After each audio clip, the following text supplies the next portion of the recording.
Hi, I'm Bry Cox with BryCoxWORKSHOPS.com, and I've got a great question this week about renting gear, renting versus buying, or even buying rented gear or buying used gear. Okay, so what are my thoughts on this? I'm for all of this. I'm for buying, I'm for renting, I'm for buying used. But here's some things to think about. If you are doing this full-time for a living, you kind of need a lot of your own gear. You need to buy your own gear, right? But that doesn't necessarily mean you always have to buy it all right this second. There's some things you really need. You always need a really good camera, as nice as you can afford, right? You can kind of start off with something smaller, kind of on the consumer end, but eventually you got to kind of move up a little bit. Lights, like you can start kind of cheaper, but eventually I feel like lights are almost even more important than your camera, because lights you're going to keep for 20 years, where your camera you're going to change out probably every year and a half. There's always it's like a computer, it's always changing. But here's the thing about cameras: because it's like a computer, they also drop in value incredibly fast. So you don't want to buy maybe 3 at a time.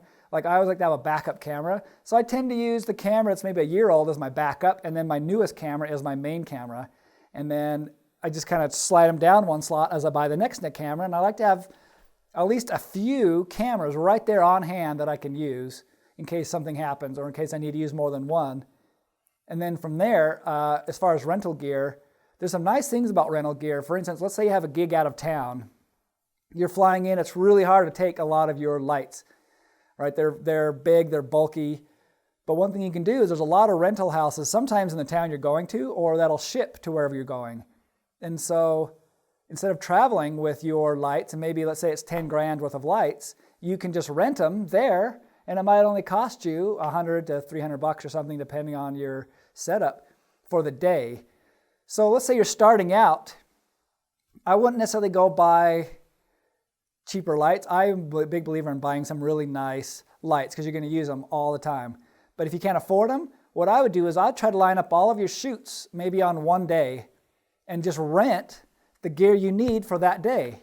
So maybe you work at home, maybe you're a mom, and you decide maybe Friday is your day that you're going to shoot because maybe that's when your clients are the most available. So what you could do is line up all your appointments, schedule out with whoever you're renting your gear from that's the day you need this stuff, and rent lights, a better camera, tripods, all this kind of stuff. Shoot everything you can that day and then turn it all in until you start building up some more cash flow to where you can start picking up some of these things yourself.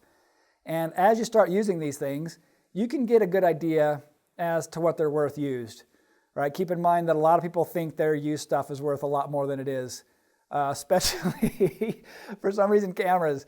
Like they buy this and they're like, maybe they bought a camera that was $500, but they were comparing it to cameras that were $1,000 or $3,000 or more. And so in their mind, they're like, yeah, my camera is kind of the same as a $5,000 camera, even though I spent $500 on it.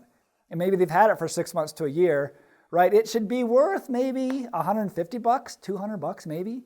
But in their mind, they're like, I probably bought it for like $700. They exaggerate what they spend on it, and then they want more for it. They're like, I probably should sell it for like $450 or $480 when, right? So keep in mind, those kind of things drop a lot in value. So you can check, say like if you like Nikon or if you like Canon, you can look at their websites at refurbished equipment, things that maybe there was a problem, they send it back in, or maybe somebody opened a box, didn't like it, send it back in.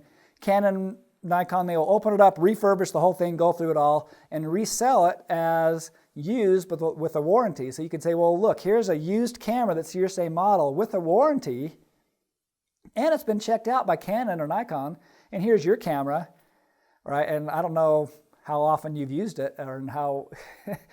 And here's the other thing about cameras. They only have so many clicks before you have to have them serviced, right? And every camera, it's like tires. Like eventually they wear out, the little gizmos and little gears inside, they break. And at some point, you just have to send it in and get it fixed or buy another camera.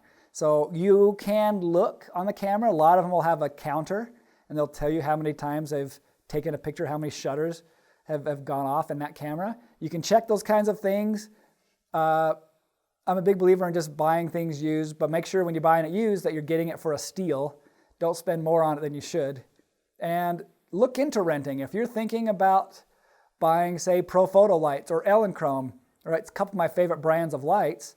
Rent some first, see how you like them. Use them for some shoots. And you'll either get really impressed with them and like them, or maybe you want to go a different direction, whatever. But one, you'll save a lot of money. And two, you can really kind of get used to it. And then the next thing is, don't feel like you have to buy 4 lights or 5 lights at a time. Like when I started, I bought one. Even though it was a deal if you could buy 2, I could only afford 1. I bought 1. And I would get some other things in the middle. And then for the next couple shoots, I saved up some money and I went and bought another light and eventually kind of built up over time. So yes, if you're doing this all the time, you need gear. I'm all for buying new. I have a website store that I like to deal with, Arlington Camera. I'll put a link to there. I travel a lot and speak a lot, and they supply a lot of my equipment where I speak. And they just kind of know me and know the gear that I like, even the model numbers off their head.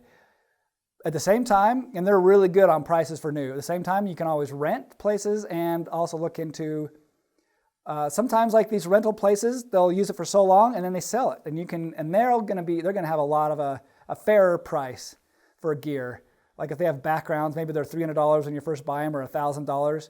Maybe they'll be a third of that price after they've been rented for a year or so. And it doesn't hurt a background to be used.